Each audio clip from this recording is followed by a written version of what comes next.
con nuestro mensaje, mi hermano. Le decía al comenzar el servicio que hoy celebramos de que Jesucristo murió en la cruz, pero al tercer día Él resucitó.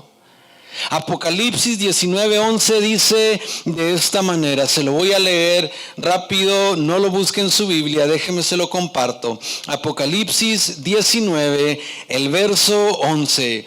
Fíjese la visión que tuvo el apóstol. Dice: vi el cielo abierto, y he aquí un caballo blanco, y el que lo montaba se llamaba Fiel y Verdadero, y con justicia él juzgaba y hace guerra. Sus ojos son como llama de fuego, en su cabeza tiene muchas diademas y tiene un nombre escrito que nadie conoce sino él mismo. Está vestido con una vestidura teñida de sangre y su nombre es llamado el Verbo de Dios. Los ejércitos en el cielo le seguían en caballos blancos vestidos de lino fino, blanco y limpio. De su boca sale una espada aguda para herir con ella las naciones, y él las guiará con el cetro de hierro. Él pisa el lagar del vino del furor de la ira de Dios Todopoderoso, y en su vestidura, sobre su muslo, tiene escrito el nombre Rey de Reyes y Señor de Señores. Ese es el Jesucristo que nosotros estamos celebrando, mi hermano, en esta tarde. La resurrección de nuestro Salvador, de nuestro Redentor, de nuestro Mediador, de nuestro Sanador.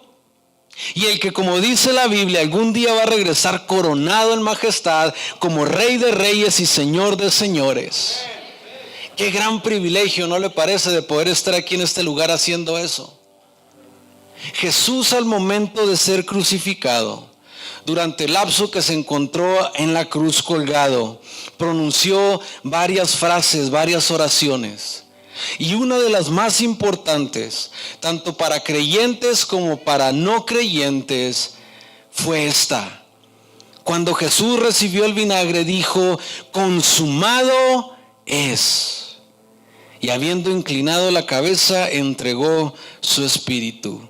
Qué palabras tan más fuertes. Dos palabras: consumado es. Consumado es en su totalidad. Cuando Dios creó a Adán y a Eva, ellos eran perfectos. Había una perfección en ellos, eran inmortales en todos los sentidos. Había una relación entre ellos y Dios libre. Hasta que la Biblia dice que desobedecieron una orden que Dios les dio. Dice que los mandó y les dijo: de todo árbol del huerto podrán comer, mas del árbol de la ciencia del bien y del mal no comerás. Les dio una orden: mas del árbol de la ciencia del bien y del mal no comerás, porque el día que de él comieres, ciertamente morirás, física y espiritualmente. Y si usted ha leído la historia de Adán y Eva, dice que ellos desobedecieron, comieron del fruto, y por ende el pago fue la muerte espiritual y la muerte física. Pero en la Biblia encontramos de que Dios, al que servimos usted y yo, es un Dios misericordioso. Y es un Dios de gracia. Y por esa gracia, por esa misericordia, Él proveyó una salida para el ser humano. Porque el ser humano, por haber pecado, no podía pagar la deuda de ninguna manera. Se quebrantó en ese momento la relación entre el ser humano y Dios, y no había manera de pagarla. Dios declara que sin derramamiento de sangre no se hace la remisión por el pecado. Eso está en Hebreos 9. Así que tuvo que haber un derramamiento de sangre, y a la persona que le tocó derramar esa sangre fue a su Hijo unigénito, a Jesús, en la cruz del Calvario. Antes de que Jesús entrara en esa escena de esta gran obra que podemos llamar la redención del ser humano, antes de que Él se presentara, Dios tenía un pacto con su pueblo. Y constantemente tenían que estar haciendo sacrificios y liturgias, pero solamente era un abono hacia la deuda. La deuda seguía ahí en su totalidad. No le entraba absolutamente nada al principal. Es como cuando usted debe algo, un auto, una casa, y de repente hace los pagos, ¿verdad? Y usted llega y dice, híjole, si mandé $500, pero solo $70 entró al monto, a la deuda principal, y lo demás se fue en cuotas, en intereses, en todo esto. Así era el antiguo pacto que Dios tenía con su pueblo. Simplemente eran abonos hacia la deuda, pero la deuda principal seguía ahí estando. Y al momento que Jesús tomó nuestro lugar, la Biblia dice que esa deuda Él la llevó a la cruz del Calvario. Y en ese momento dice que Él grita y dice, consumado es. Y su deuda y mi deuda completamente fue pagada, mi hermano, en su totalidad. Cuando Jesús clama consumado es, se paga la deuda por completo. Ya no hay más abonos, ya no hay que hacer más sacrificios, más liturgias, porque Él fue el que pagó el precio. Dice Colosenses 2:13, antes ustedes estaban muertos en sus pecados. Fíjese cómo el pecado trae muerte a nuestra vida. Aún no se habían despojado de su naturaleza pecaminosa, pero ahora Dios les ha dado vida juntamente con Él y les ha perdonado todos sus pecados. No dice les ha perdonado la tercera parte, la cuarta parte dice que les ha perdonado todos sus pecados. El verso 14 dice, ha anulado el acta, el antiguo pacto de los decretos que había contra nosotros y que nos era adversa, la quitó del medio y la clavó en la cruz del Calvario, desarmó además a los poderes y a las potestades y los exhibió públicamente al triunfar sobre ellos en la cruz del Calvario. Me da alegría, mi hermano, poder celebrar esto. Lo que Jesús hizo, tomó su deuda, tomó mi deuda. Literalmente la clavó en la cruz cuando Él murió. Y dice que despojó a las potestades para que usted y yo pudiéramos tener vida y vida en abundancia. Estábamos muertos, pero en Cristo Jesús hemos resucitado. Y cuando venimos a Él no solo recibimos vida, sino el perdón de nuestros pecados. Y la Biblia dice, fíjese, póngame atención en esto. Para cuando llegue la duda a su vida, para cuando llegue el acusador y le quiera recordar su pasado y todo lo que ha hecho, fíjese lo que dice la Biblia. Y nunca más me acordaré de sus pecados y transgresiones. Nunca más me acordaré. ¿Qué quiere decir? Que cuando usted y yo venimos a Dios y entregamos nuestra vida, nuestro pecado, nuestras ofensas, transgresiones, Él las toma y dice que nunca más se acordará de ellos. Cuando los pecados ya han sido perdonados, no hay más necesidad de presentar ofrendas por el pecado. Eso es lo que significa consumado es. Un pago en su totalidad. Pero es que ¿qué puedo hacer para que Dios me vea mejor, para que Dios me vea de una manera diferente, para que me dé más de la libertad, de esa vida eterna, de la salvación? Nada. No podemos hacer absolutamente nada. ¿Por qué? Porque el pago de Jesús, cuando dijo consumado es, se pagó en su totalidad. En su totalidad. Antes de Jesús las personas no tenían acceso a Dios. Le digo que había un pacto que Dios estableció para ellos. Porque cuando quebrantaron esa relación, dijo Dios, de alguna manera tengo que estar en comunicación con mi pueblo. Y armó este pacto por medio de liturgias, por medio de sacrificios, para que tuvieran acceso a Él. Porque se quebrantó esa línea de comunicación entre Dios y el hombre, se fracturó. Cuando Adán y Eva decidieron pecar en contra de Dios. Pero esa relación, esa línea, se volvió a restaurar por medio del sacrificio de Jesús en la cruz. Si entiende la magnitud de las palabras, consumado es. Cuando Jesús voltea hacia el cielo y dice, consumado es, se acabaron las liturgias. Se acabaron los intermediarios. los sacrificios que la gente tenía que hacer. Es más, dice que simbólicamente, cuando Jesucristo estaba siendo crucificado, hubo un terremoto, dice que el cielo se oscureció, y cuando pasa este terremoto, dice que ese velo se rasgó por la mitad. Simbólicamente, Jesús estaba diciendo, ya no hay más intermediarios.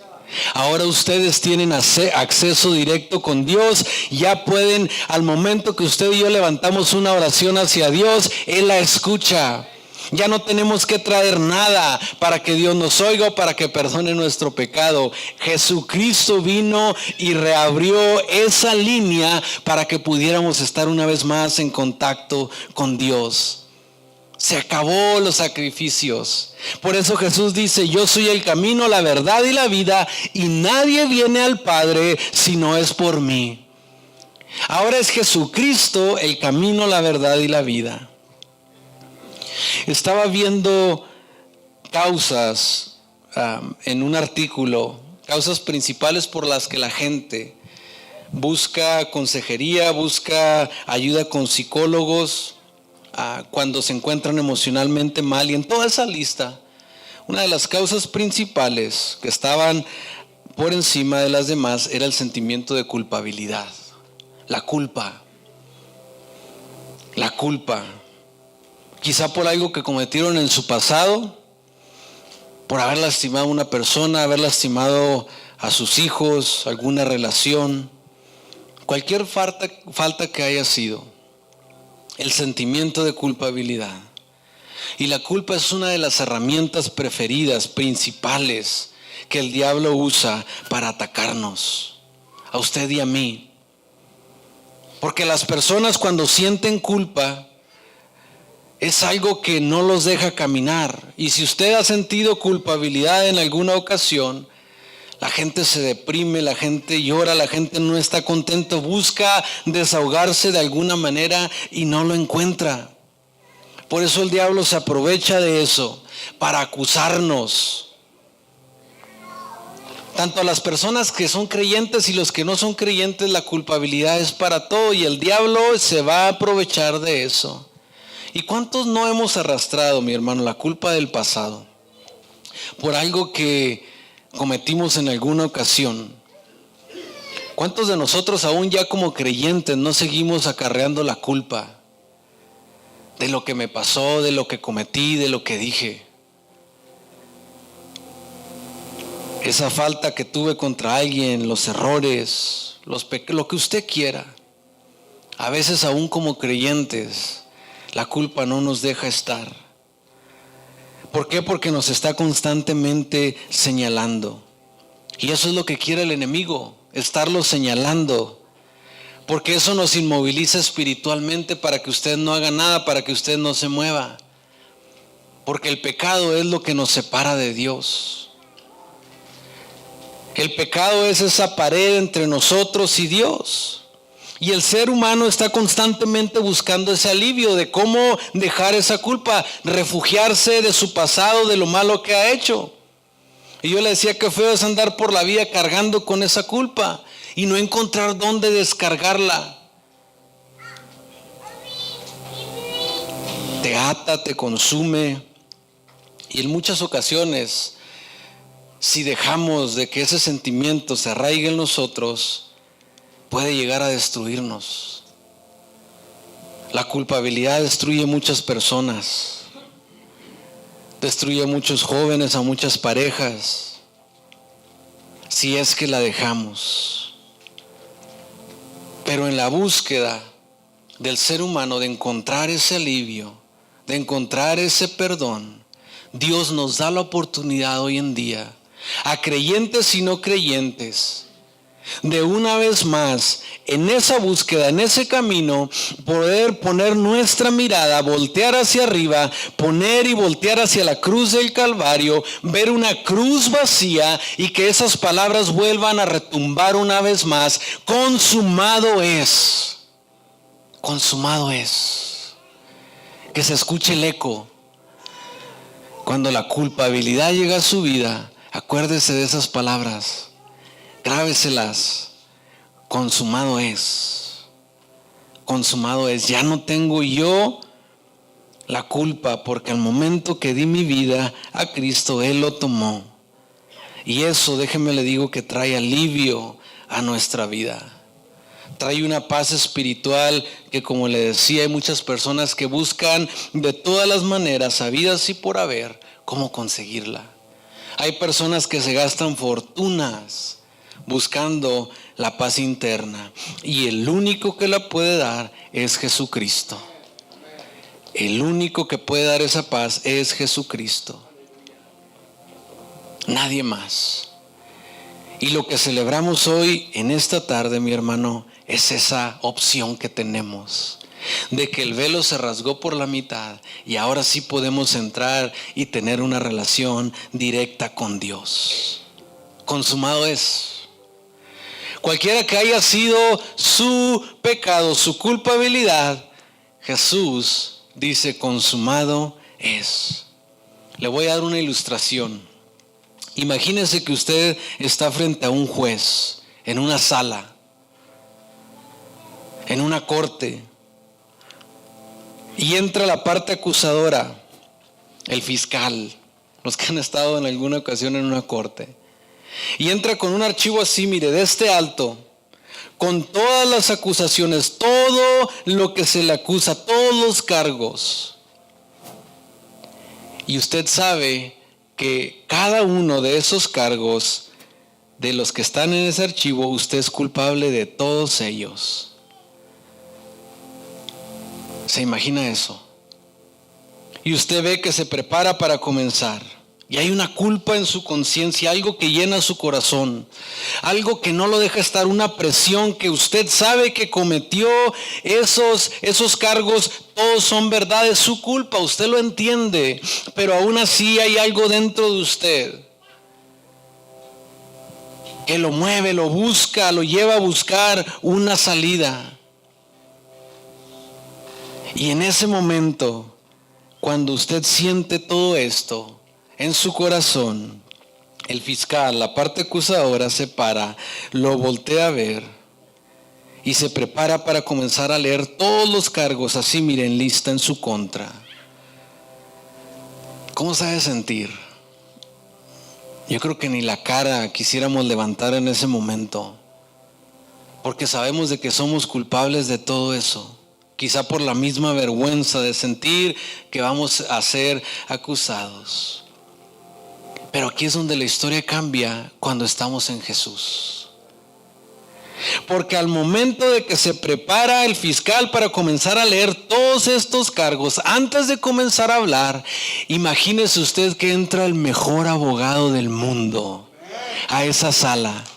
Que esa corte se llena con la presencia del mejor abogado que pueda haber, e interrumpe al fiscal antes de que comience a hablar, no lo deja que termine, que diga una sola palabra, y dice: esta persona, sabes que es uno de mis clientes, y aquí está el pago por lo que hizo, yo vengo a saldar su cuenta en su totalidad. Esta persona es uno de los míos. Y el fiscal: pero nada. Este es de los míos y me lo voy a llevar con un récord limpio. Apúntale. Acuérdate de que este es uno de los míos. Nosotros tenemos al mejor abogado de nuestro lado. Tenemos la victoria.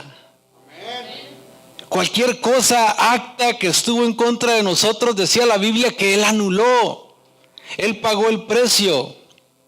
Por eso dice: ¿dónde está, oh muerte, tu victoria? ¿Dónde está, oh muerte, tu aguijón? El aguijón de la muerte es el pecado y el poder del pecado es la ley, pero gracias a Dios que nos da la victoria por medio de nuestro Señor Jesucristo. La victoria viene por medio de Jesús, para que cuando el acusador venga y le empiece a leer la cartilla, usted pueda tomarse de la mano de Jesús y decir: la victoria es mía porque tengo al mejor abogado del mundo. Tengo al mejor abogado a mi favor. No le crea la mentira al enemigo cuando quiera resucitar su pecado. Cuando usted viene a Dios, dice que Él lo entierra en lo más profundo de la mar. No le crea que Él quiera resucitar ese pecado. Usted recuérdele al enemigo que Jesús tomó ese pecado y lo enterró, y a usted lo resucitó para vida, y vida en abundancia, y vida en victoria todos los días. No nada más los domingos o cuando nos reunimos, sino que todos los días. Todos los días. Esta escritura siempre me ha impactado, porque nos da a entender de que no somos perfectos. A veces como creyentes pensamos que somos perfectos y podemos alcanzar esa perfección por medio de las obras, por medio de lo que nosotros podemos hacer. Y déjeme le digo que cuando tenemos esa mentalidad, nosotros es como si nos estuviéramos poniendo al tú por tú con el sacrificio que Jesús hizo en la cruz del Calvario. De decir, ¿sabes qué, Señor? Gracias por ese regalo, pero necesito hacer un poquito más. Necesito hacer esto extra para poder alcanzar la salvación. Entiendo que moriste por mí, pero necesito agregar algo. Hijitos míos, les escribo esto para que no pequen. Pero si alguno peca, tratar de no cometer pecados, de no cometer los errores, de cambiar nuestra vida, de venir a Jesús y que haya un cambio real en nuestra vida. Pero si alguno peca, tenemos un abogado defensor ante Dios, Jesucristo el justo. Él sacrificó su vida para quitar nuestros pecados, y no solo los nuestros, sino los de todo el mundo. Cuando Jesús gritó, consumado es, en la cruz del Calvario, en ese momento se disparó una onda invisible que sacudió hasta las entrañas de la tierra. ¿Alguna vez a usted le ha tocado ver una explosión, quizá en la televisión, en algún reportaje de una bomba grande? Y se puede ver la onda que sale, ¿verdad? Y va destruyendo todo a su paso. Cuando Jesús gritó, consumado es, sucedió lo mismo en el ambiente espiritual. Voltea a ver hacia el cielo y dice, consumado es, y en ese momento sale esta onda que llegó hasta la parte más profunda de la tierra. Se sacudieron las entrañas. Lo sintieron todos los poderes espirituales. En el libro de Génesis encontramos de que el diablo iba a herir a la descendencia de Eva, refiriéndose a Jesús. Si usted ha leído esa historia, si no, léalo en Génesis, está en el principio. Y dice que el diablo le iba a tocar herir a la descendencia de Eva en el talón. Pero también dice que esa descendencia de Eva, refiriéndose a Jesús, iba a herir al diablo, pero no lo iba a herir en el talón, sino que lo iba a herir de muerte en la cabeza. Jesús se encargó de nuestra pelea. Consumado es quiere decir que Él declaró la victoria.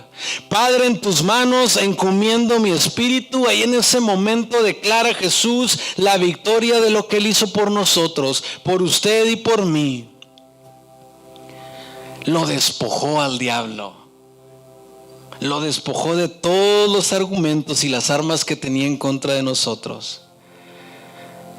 El diablo no se imaginó lo que Jesús iba a hacer, porque Él no es omnipresente, omnipotente, todopoderoso como Dios.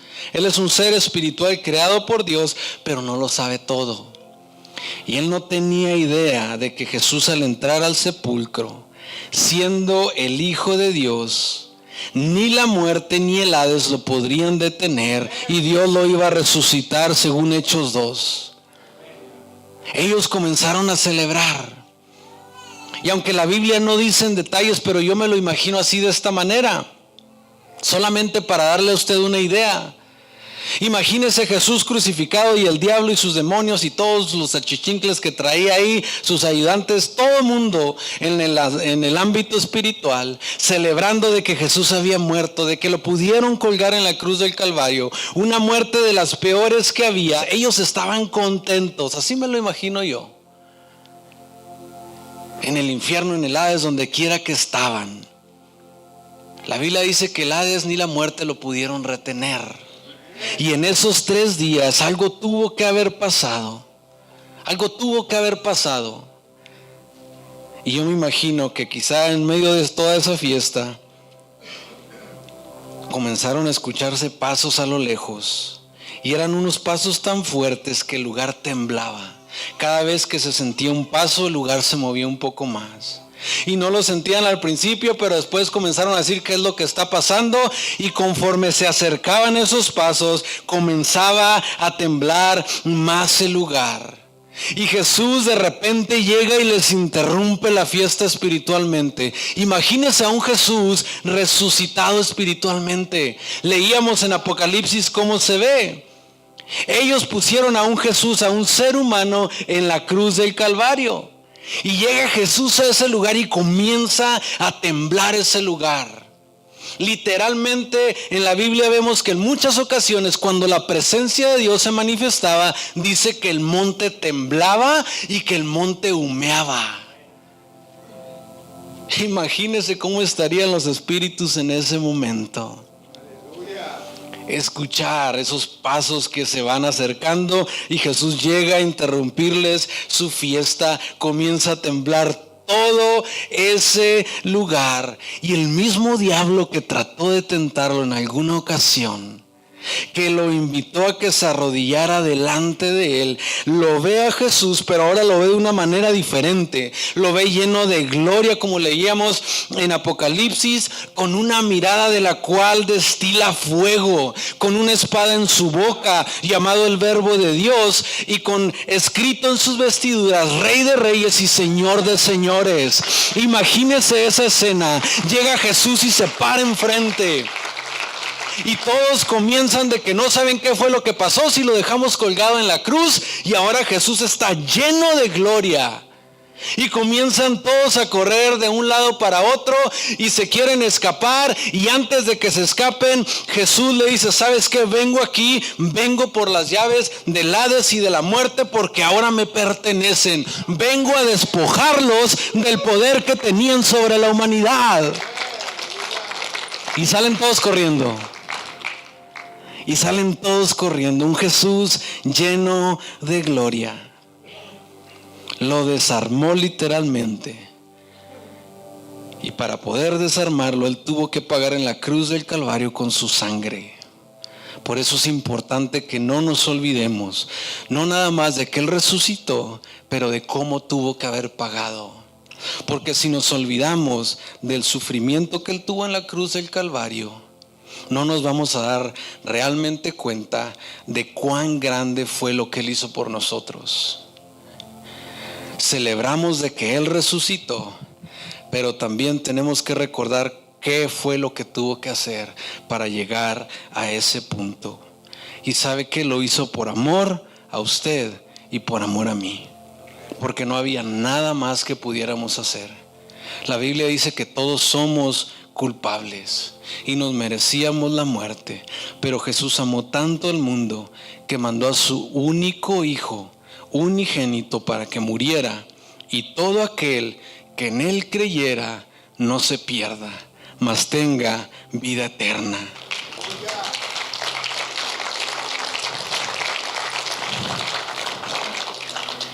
Si usted está aquí, es con un propósito, creyente o no creyente.